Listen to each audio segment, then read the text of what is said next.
The Freedom Singers were singing the song Oginga Odinga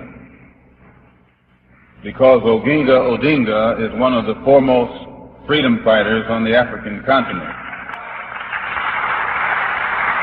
At the time he visited in Atlanta, Georgia, I think he was then the Minister of Home Affairs in Nairobi, in Kenya. But since Kenya became a republic last week, and Jomo Kenyatta ceased being the Prime Minister and became President, the same person that you are singing about, Oginga Odinga, is now Kenyatta's Vice President. He's the number 2 man in the Kenya government. And the fact that you would be singing about him, to me, is quite significant.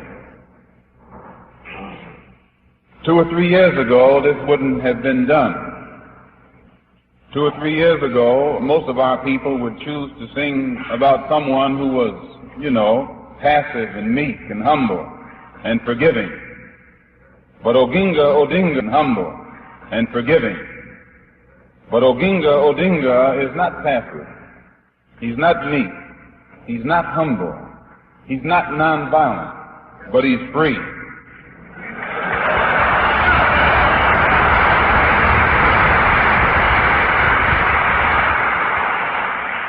Oginga Odinga is Vice President under Jomo Kenyatta, and Jomo Kenyatta was considered to be the organizer of the Mau Mau.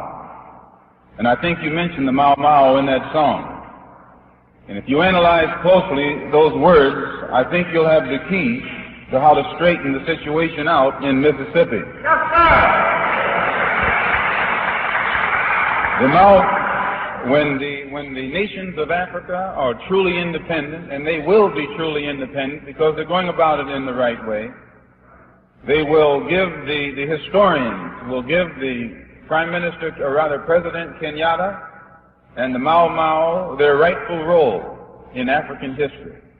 They'll go down as the greatest African patriots and freedom fighters that continent ever knew, and they will be given credit for bringing about the independence of many of the existing independent states on that continent right now.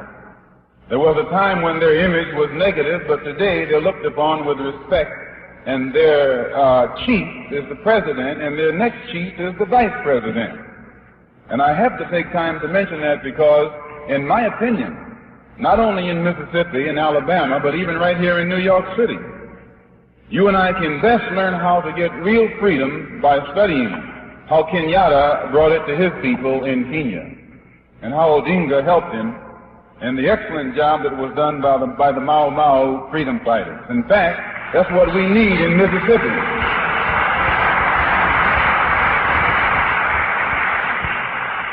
In Mississippi, we need a Mau Mau. In Alabama, we need a Mau Mau. In Georgia, we need a Mau Mau. Right here in Harlem and New York City, we need a Mau Mau.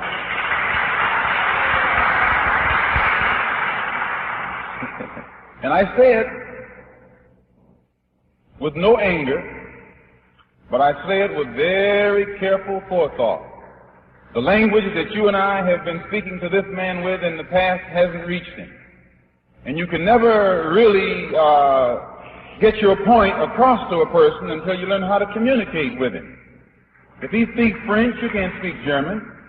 You have to know what language he speaks and then speak to him in that language.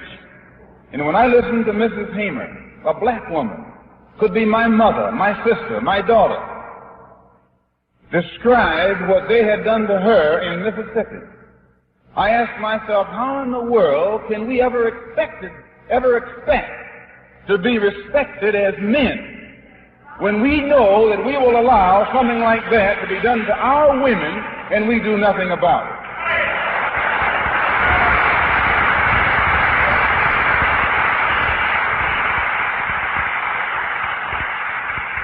How can you and I be looked upon as men with black women being beaten and nothing being done about it? Black children and black babies being beaten and nothing being done about it. No, we don't deserve to be recognized and respected as men as long as our women can be brutalized in the manner as that this woman described and nothing be done about it, but we sit around singing, "We shall overcome."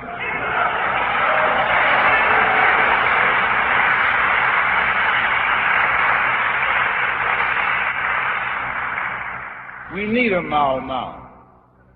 If they don't want to deal with the freedom, with the Freedom Democratic Party, then we'll give them something else to deal with.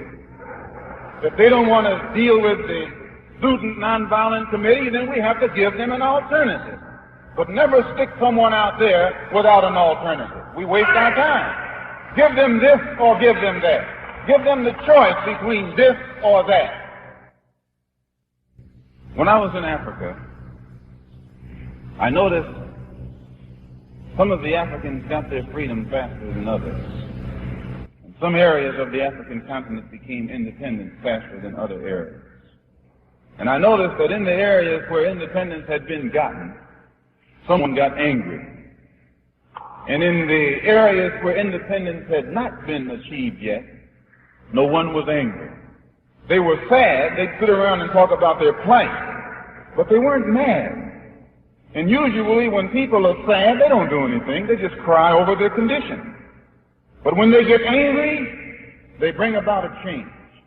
When they get angry, they aren't interested in logic. They aren't interested in odds. They aren't interested in consequences. When they get angry, they realize that the condition that they're in, that they're suffering, is unjust, immoral, illegal, and that anything that they do to correct it or eliminate it, they're justified. And when you and I develop that type of anger and speak in that voice, then we'll get some kind of respect and recognition and some changes from these people who have been promising us falsely already for far too long. So you have to speak their language. The language that they were speaking to Mrs. Hamer was the language of brutality. Beasts they were, beating her. The two Negroes, they weren't at fault. They were just puppets. You don't blame the puppet, you blame the puppeteer. They were just carrying out someone else's orders. They were in someone else, under someone else's jurisdiction. They weren't at fault. In a way they were, but I still won't blame them. I put the blame on that man who gave the order.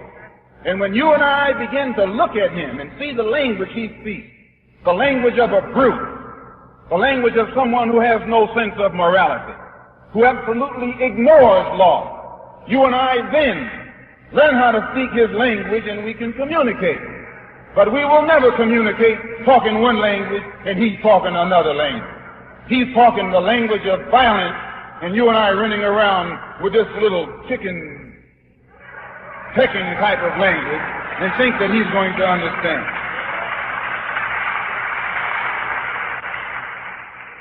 Let's learn his language. If his language is with a shotgun, get a shotgun. His language, yes, I said, if he only understands the language of a rifle, get a rifle. If he only understands the language of a rope, get a rope. But don't waste time talking the wrong language to a man if you want to really communicate with him. Speak his language. And there's nothing wrong with that. If something was wrong with that language, the federal government would have stopped the cracker from speaking it to you and me.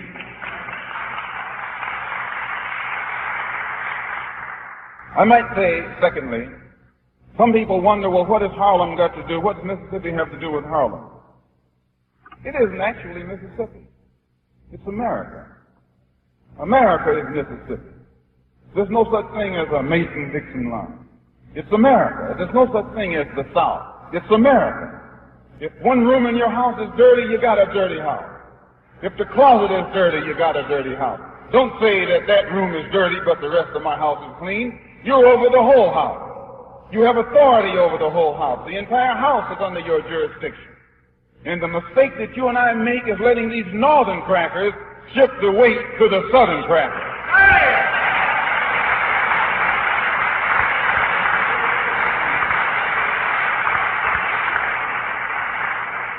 The senator from Mississippi, one senator from Mississippi is over the House Judiciary Committee. He's in Washington, D.C., as Mrs. Hamer has pointed out, illegally. Every senator from a state where our people are deprived of the right to vote, they're in Washington, D.C. illegally. This country is a country whose governmental system is run by committees, House committees and Senate committees. The committee chairman occupies that position by dint of his seniority. Eastland is over the Judiciary Committee because he has more seniority than any other senator after the same post or on that committee. He's the chairman. Fulbright, another cracker from Arkansas, is over the Foreign Relations Committee.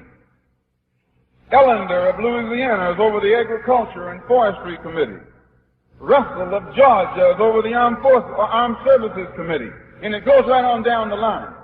Out of 16 committees, 10 of them are in the hands of Southern racists. Out of 20 congressional committees, 13 are in the hands, or at least before the recent elections, in the hands of Southern racists. Out of 36 committees that govern the foreign and domestic direction of this country, 23 are in the hands of Southern racists. And the reason they're in the hands of Southern racists is because the areas from which they come, the black man is deprived of his right to vote. If we had the ballot in that area, those racists would not be in Washington, D.C. There'd be some black faces there. There'd be some brown and some yellow and some red faces there. There'd be some faces other than those cracker faces that are there right now. So what happens in Mississippi in the South has a direct bearing on what happens to you and me here in Harlem. And likewise, out of the Democratic Party, which black people supported, recently, I think something like 97%, all of these crackers, and that's what they are, crackers, they belong to the Democratic Party. That's the party they belong to. Same one you belong to. Same one you support. Same one you say is going to get you this and get you that. Why, the base of the Democratic Party is in the South. It's the foundation of its authority is in the South. The head of the Democratic Party is sitting in the White House. He could have gotten Mrs. Hamer in Atlantic City. He could have opened up his mouth and had her seated. Hubert Humphrey could have opened his mouth and had her seated. Wagner, the mayor right here, could have opened up his mouth and used his weight and had her seated. Don't be talking about some crackers down in Mississippi and Alabama, in Georgia. All of them are playing the same game. Lyndon B. Johnson is the head of the cracker party.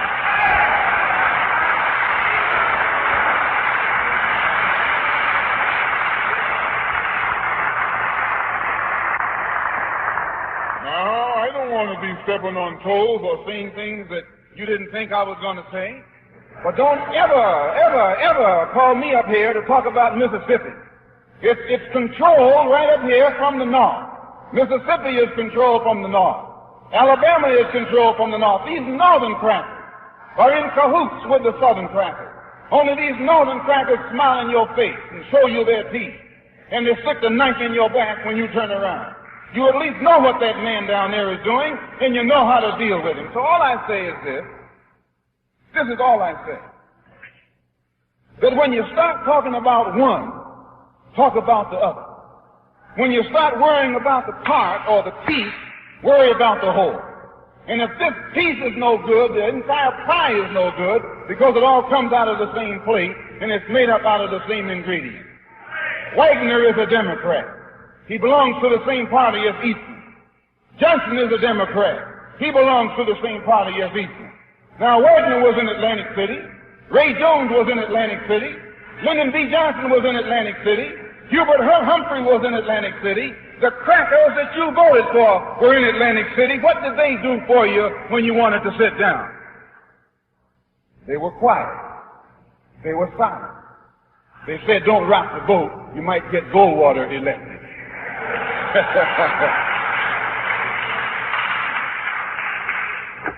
So I just have one bit of a suggestion to offer before I sit down. And excuse me for raising my voice, but I feel like raising it. I have this bit of suggestion. Find out what Wagner is going to do in behalf of this resolution that you're trying to get through before January the 4th. Find out in advance where does he stand on these Mississippi congressmen who are illegally coming up from the South to represent Democrats. Find out where the mayor of this city stands and make him come on record without dilly-dallying and without compromise. Find out where his friends stand on seating the Mississippians who are coming forth illegally. Find out where Ray Jones, who is one of the most powerful black Democrats in this city, find out where he stands before January the 4th. You can't talk about Rockefeller because he's a Republican, although he's in the same boat right along with the rest of them. So I say in my conclusion, as Mrs. Hamer pointed out, that the brothers and the sisters in Mississippi are being beaten and killed for no reason other than they want to be treated as first-class citizens. There's only one way to be a first-class citizen. There's only one way to be independent. There's only one way to be free. It's not something that someone gives to you. It's something that you take. Nobody can give you independence. Nobody can give you freedom. Nobody can give you equality or justice or anything. If you're a man, you take it. If you can't take it, you don't deserve it. Nobody can give it to you. So if you and I want freedom, if we want independence, if we want respect, if we want recognition, we obey the law. We be peaceful. But at the same time, at any moment that you and I are involved in any kind of action that is legal, that is in accord with our civil rights, in accord with the courts of this land, in accord with the Constitution, when all of these things are on our side, and we still can't get it, it's because we aren't on our own side. We yet don't realize the real price necessary to pay to see that these things are enforced where we're concerned. And until we realize this, they won't be enforced where we're concerned. We have to let the people in Mississippi, as well as Mississippi, New York, and elsewhere, know that freedom comes to us either by ballot or by bullets. That's the only way freedom is gotten.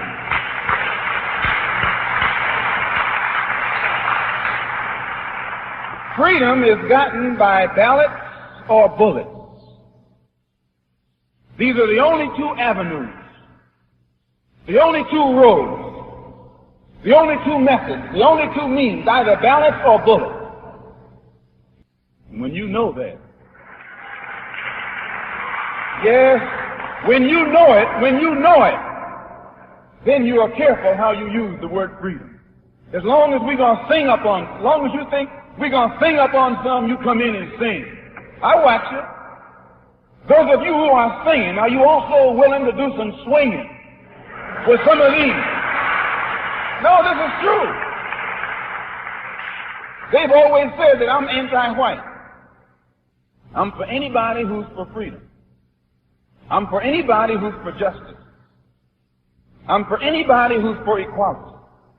I'm not for anybody who tells me to sit around and wait for mine.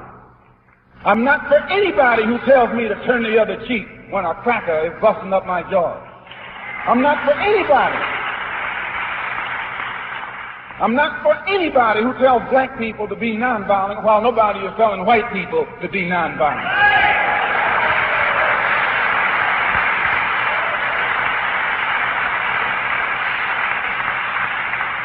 So I just say in my conclusion, I know I'm in the church and I probably shouldn't be talking like this, but Jesus himself, he was ready to turn the synagogue inside out and upside down when things weren't going right. In fact, in the book of Revelation, they got Jesus sitting on a horse with a sword in his hand, getting ready to go into action. But they don't tell you or me about that Jesus. They only tell you and me about that peaceful Jesus. They never let you get down to the end of the book. They keep you up there where everything is, non-violent. No, go read the whole book. And when you get in Revelation, you find that even Jesus' patience ran out. And when his patience ran out, he got the whole situation straightened out. He picked up the sword.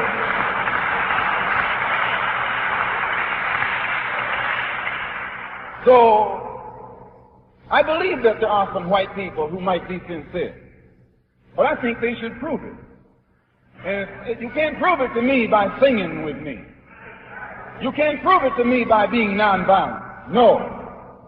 You can prove it by recognizing the law of justice.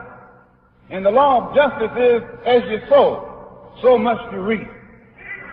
The law of justice is, he who kills by the sword shall be killed by the sword. This is justice. Now, if you are with us, all I say is, make the same kind of contribution with us in our struggle for freedom that all white people have always made when they were struggling for their own freedom. And your freedom was, you were struggling for your freedom in the Revolutionary War. When your own Patrick Henry said, liberty or death, and George Washington got the cannons out, and all the rest of them that you taught me to worship as my heroes, they were fighters, they were warriors.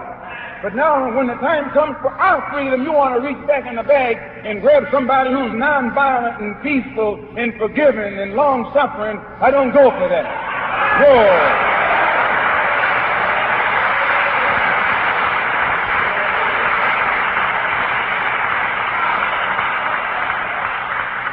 I say that a black man's freedom is as valuable as a white man's freedom.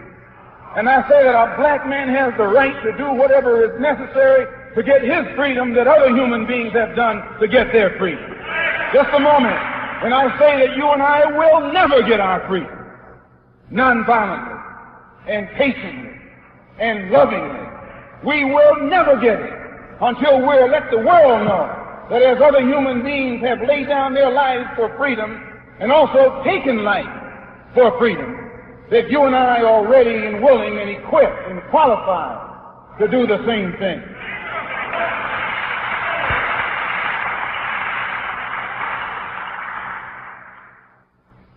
It's a shame that Mrs. Hamer came out here this afternoon where there are so few people.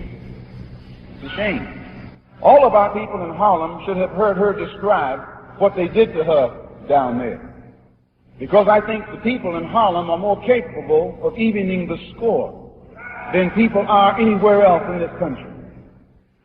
People in Harlem, yes they are. And they need to hear her story. They need to know more about firsthand what's happening down there, especially to our women. And then they need some lessons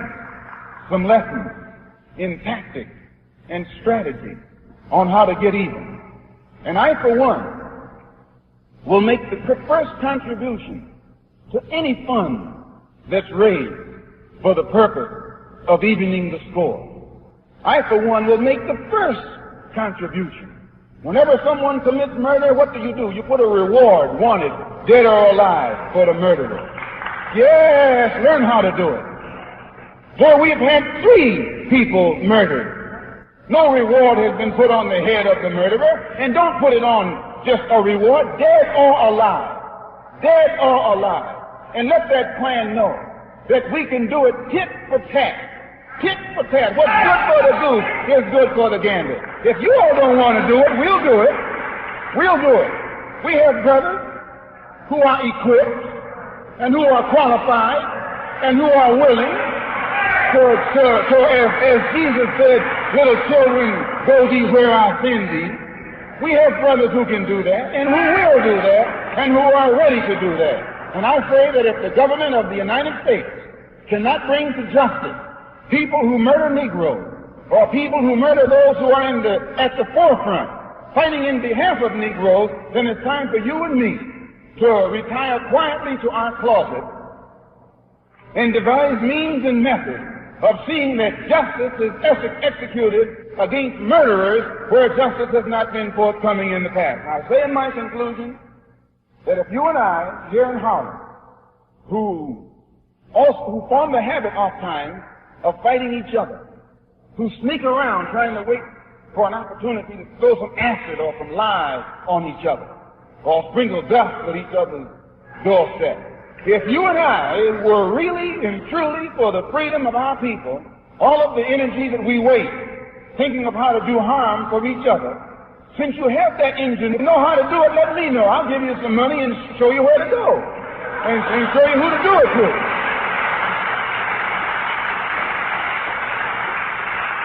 And then you will go down in history as having done an honorable